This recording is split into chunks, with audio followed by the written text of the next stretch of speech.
Bonjour à toutes et à tous, bienvenue sur KTV Quasi FM le 106.9 pour un temps de parole toujours en direct à la radio et à la télévision.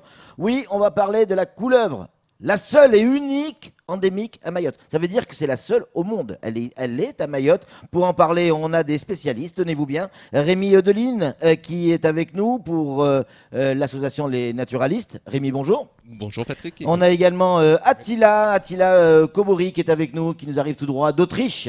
Attila, bonjour. Bonjour. Ça va bien? Ouais, ça va bien. Ouais, je peux parler allemand si vous voulez. Ah oui? Ouais, Tu parles Kleine allemand? Montre mit den großen Zahn. Ich bin ein Berliner. Ah, ich bin kein Berliner, ich bin Wiener. Ouais, on va parler français on va parler français si ça vous dérange pas. Et puis on a également Monsieur Toukouer qui est avec nous. Sohan, ça va bien? Oui, ça va bien et vous? Et oui, et donc Attila et Sohan arrivent, ont été recrutés en tant que bénévoles par le Muséum zoologique de Munich tout de même. Ce n'est pas rien. Rémi, on va voir les photos tout de suite. On dit que la couleuvre de Mayotte est endémique. En quoi et pourquoi elle est endémique? Pourquoi elle est si unique? Alors, elle est unique parce que, en fait, l'île de Mayotte, vous le savez, a plusieurs millions d'années. Oui. Et ce serpent est arrivé, donc, il y a plusieurs millions d'années. Oui.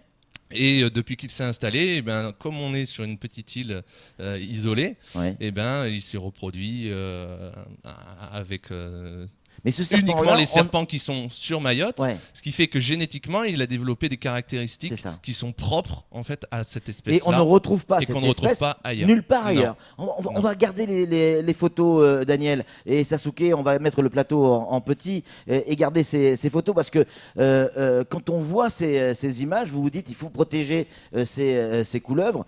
J'en ai eu une dans mon jardin, on l'a diffusée il y a quelques années déjà, on vous transmettra la vidéo, ça peut vous servir. Ça fait peur tout de même, on ne sait pas comment s'y prendre. Imaginons, on se retrouve face à une couleuvre comme ça là. Qu'est-ce qu'on doit faire? Alors, Regardez, je suis désolé, mais ça fait peur cette image. Voilà, la peur, Non peur, elle est propre à chacun. Après, je pense que le souci, c'est quand on ne connaît pas justement un animal. Ouais. Cet animal, comme vous le voyez, il est aussi inoffensif qu'un poussin. Je veux dire, Ça peut piquer quand même. Non, ça ne peut pas piquer, non. Il n'y a aucun crochet à venin, il n'y a pas de venin dans Donc ces là, espèces-là. je mets ma main.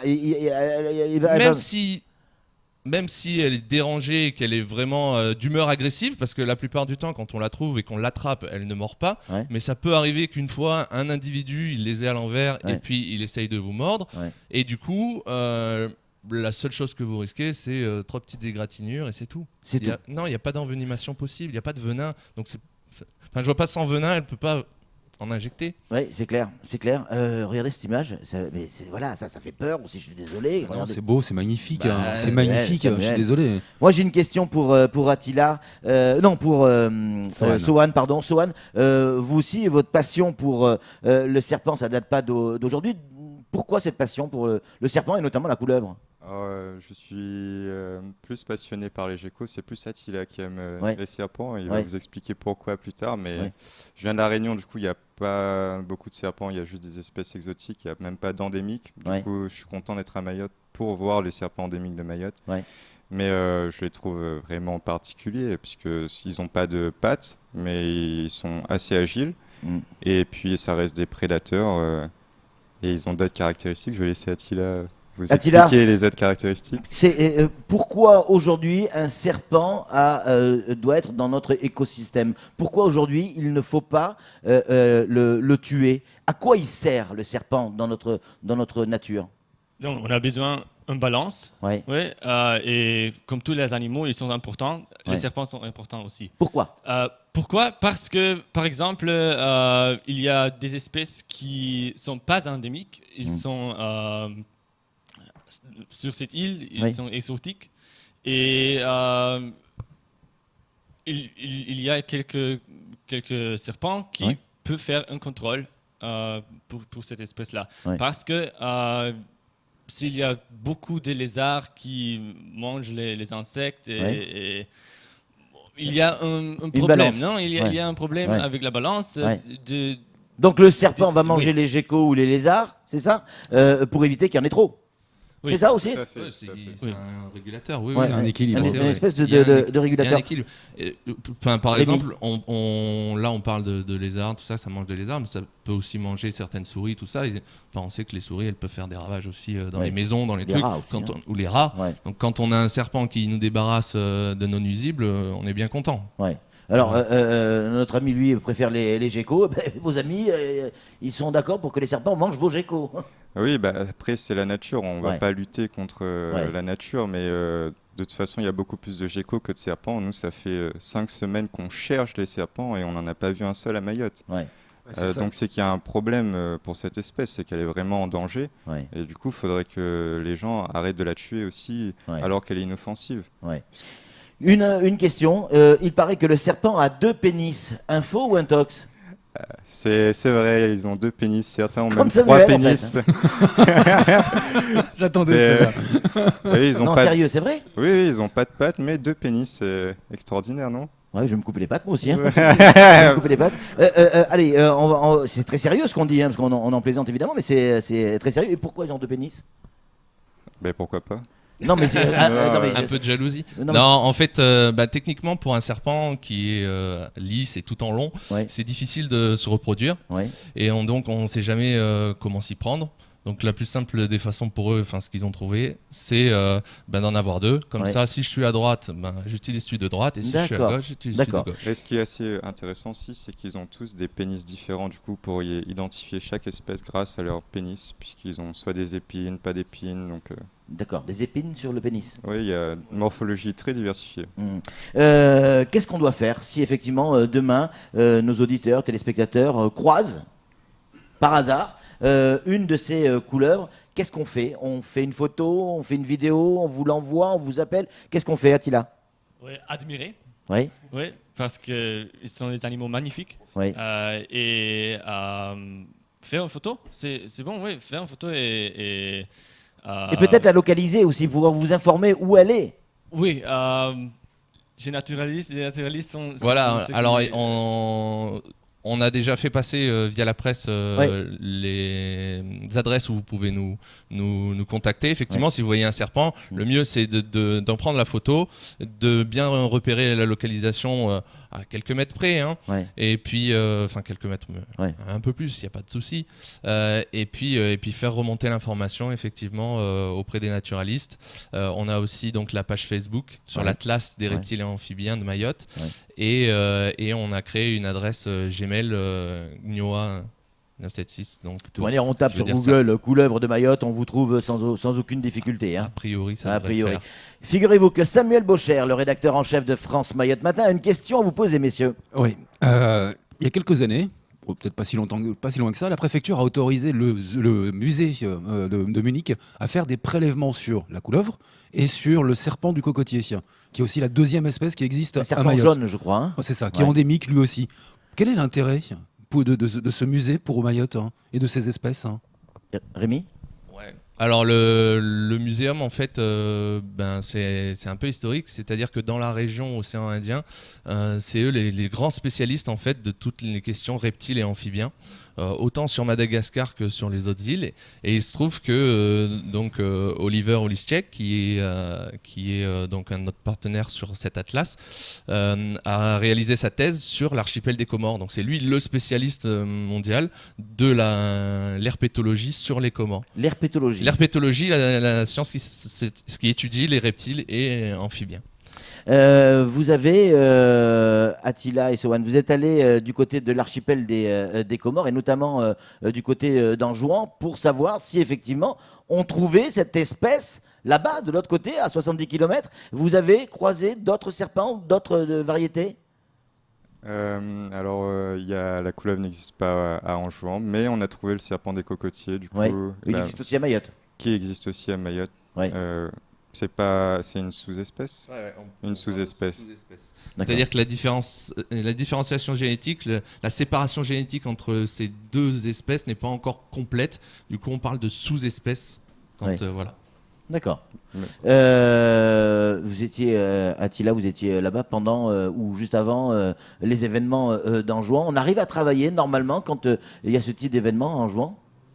C'était bon, il n'y a pas de problème et on a travaillé. Mais le problème était qu'il n'y a pas de forêt. Ouais. Il y a 5% de forêt naturelle et toutes les autres choses sont agriculturelles. Mais à Mutsamoto, ok, bon. C'était compliqué là. C'était compliqué, mais j'ai pris l'avion avant cette. Ouais, ce qui n'a pas été le cas de Sohan qui est resté bloqué, selon nos informations, plusieurs jours là-bas, Sohan. Hein. Oui, c'était très compliqué d'aller faire du terrain puisqu'ils ont bloqué toutes les routes et j'étais dans Mutsamudu et donc pas pu faire de terrain, du coup annulation de la mission et c'est dommage parce que c'est une île qui a besoin qu'on prospecte puisqu'il y a encore des belles forêts. Magnifique.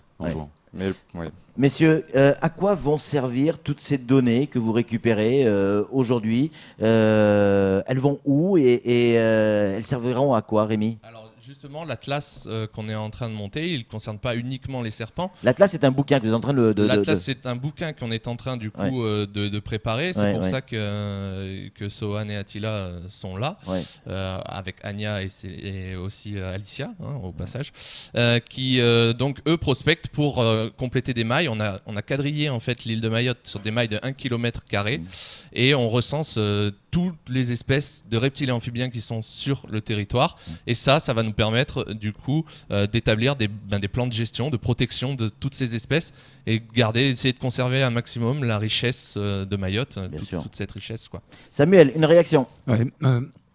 Où en est-on? Quel est l'état du cheptel de la couleuvre à Mayotte? Je parle de cheptel, pardon, mais est-ce qu'on sait à peu près combien il peut rester et l'espèce est-elle véritablement en danger?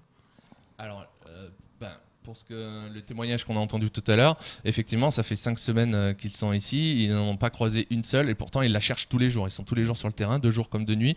Après, ils ne s'approchent pas des zones où on sait déjà qu'elle y est, puisque une fois que c'est prospecté, on essaye de trouver de nouveaux endroits. Mais avec l'appel à témoins, par exemple, on a récupéré bien plus de données que ce qu'on arrive à récupérer, nous, sur le terrain, on est là. Oui. Donc, il est important que chacun fasse passer les observations qu'il a. Et grosso modo, pour la couleuvre de Mayotte, on a, je crois, 4 ou 5 sites où elle a été observée et c'est tout. On a du coup très très peu de données sur cette espèce-là. Mais on sait par contre qu'on peut la retrouver de la plage jusqu'en haut du Benara. Oui, c'est clair, c'est clair. Est-ce que c'est une question qui arrive sur le standard, est-ce que le serpent peut rentrer dans la maison? Oui, bien sûr. Oui, et qu'est-ce qu'on fait à ce moment-là? On parle pas de serpent, on peut pas lui dire bonjour, comment ça va, c'est compliqué. Alors, là, pour le coup, ça. Voilà. Alors déjà, il y a la peur, tout ça, mais il faut pas que la peur prenne le dessus. Petit rappel, les serpents et autres reptiles sont protégés, donc au code de l'environnement, et c'est comme pour les tortues, 150 000 € d'amende et 2 ans de prison. C'est au même niveau. C'est au même niveau. C'est une espèce endémique protégée. C'est le patrimoine. Si on détruit le patrimoine, il reste plus rien. Ouais. Donc, à savoir que c'est protégé. Donc, ce qu'il faut, c'est plutôt éviter de la mettre en danger et de se mettre en danger parce qu'on peut faire n'importe quoi aussi sous la panique. Il y a d'autres serpents à Mayotte qui, eux, peuvent mordre ou piquer. Non. Aucun. Non, zéro. Il n'y en a aucun. Donc zéro. on peut pas, même si on se retrouve face à une couleuvre dans la maison, on peut pas dire est-ce que c'est vraiment la couleuvre ou pas la couleuvre. Non, il n'y a pas de doute. Il n'y a pas de doute. Il n'y a aucun serpent dangereux à Mayotte. Non. Si on en trouve un, c'est qu'il a été importé. Et si on en trouve un, comme il y a eu le boa, je crois. Oui, mais c'est pareil. Le boa, c'est un constructeur. Il était quand même pas très grand. Il n'y avait aucun danger pour un être humain à cette taille-là. Oui, mais c'est un boa, c'est dans l'imaginaire, ça fait peur. Mais c'est pas un boa de 10 mètres. C'est le donner quand même. Du coup, essayez de le récupérer tranquillement ou appeler, essayez de le chasser. Essayez de le chasser, il va partir. Et on fait quoi? On le pousse tout simplement? Oui, il va repartir. Le récupérer aussi, c'est facile à manipuler un serpent. On prend derrière la tête et on prend le bout de la queue. Il faut faire attention en fait en manipulant à pas lui écraser la tête parce que c'est fragile quand même. Mais effectivement, on peut même l'attraper à n'importe quel autre endroit. Ils sont pas agressifs. Oh là là, moi je me vois pas du tout attraper un serpent à pleine main. Je préfère la solution de Sohan, le balai. Si je peux vous avez rajouter une petite information. Non, mais comme je suis professeur ici à Mayotte, j'ai ramené une fois, faut pas le dire, un serpent du coup qu'on avait trouvé au collège et pour le montrer aux élèves. Et ils ont bien compris en peu de temps qu'en fait il était inoffensif et ils ont même pu le toucher, le voir de bien près et se rendre compte que c'était un animal inoffensif. On a peur de ce qu'on ne comprend pas, de ce qu'on ne connaît pas. On a peur de ce qu'on ne connaît pas, effectivement. Pour moi, c'est un peu la même question si tu demandes qu'est-ce que tu fais si un gecko entre votre maison. C'est la même. C'est un gecko. Le gecko, c'est une reptile, mais ils sont chouettes. Le margouillat, il est joli. Oui, vous allez dire le serpent aussi. Mais oui, aussi les serpents, c'est la même chose. Ok, bon, il n'y a pas de bras et pas de jambes, mais pas de bras, pas de chocolat aussi. Hein, c'est clair. Et aussi les geckos, ils ont 2 pénis. Alors, c'est la même chose. Ils ont aussi 2 pénis, tout à fait. Merci beaucoup, messieurs, d'être venus sur le plateau. On rappelle, il y a un gros bouquin, l'Atlas, qui est en train de. Donc l'Atlas qui est prévu pour fin mai, oui. Parce qu'il existe déjà un bouquin que vous avez déjà écrit. Alors là, en plus, personnellement, avec Oliver Olischek, justement, chercheur à Munich, on est en train d'écrire un guide de terrain sur la faune terrestre, mais là, c'est toute la faune terrestre des Comores, de l'archipel des Comores. Et ça aussi, ça paraîtra bientôt. Donc avec l'Atlas fin mai, qu'on est en train de finir, avec les prospections qui vont continuer. Et puis le mot de la fin, il est pour Attila. En tout cas, une réflexion. Vous disiez tout à l'heure que du côté d'Anjouan, vous n'avez pas trouvé beaucoup de forêts ni d'herbes, mais c'est normal, hein, partout où passe Attila, l'herbe ne repousse pas. On le sait. Merci beaucoup Attila, merci Sohan, merci également Rémi d'être venu sur ce plateau. On a appris avec vous qu'il n'y a pas de danger, on peut côtoyer, toucher, en tout cas on n'est pas obligé de la tuer, c'est même interdit. Une couleuvre ici à Mayotte, elles sont endémiques, c'est le patrimoine, c'est classé au même niveau que les tortues. 150 000 € d'amende, 2 ans de prison, alors n'y touche pas. Exactement. Foutez-leur la paix, admirez-les comme dit Attila. Allez, c'est tout pour ce temps de parole, tout de suite la suite de nos programmes.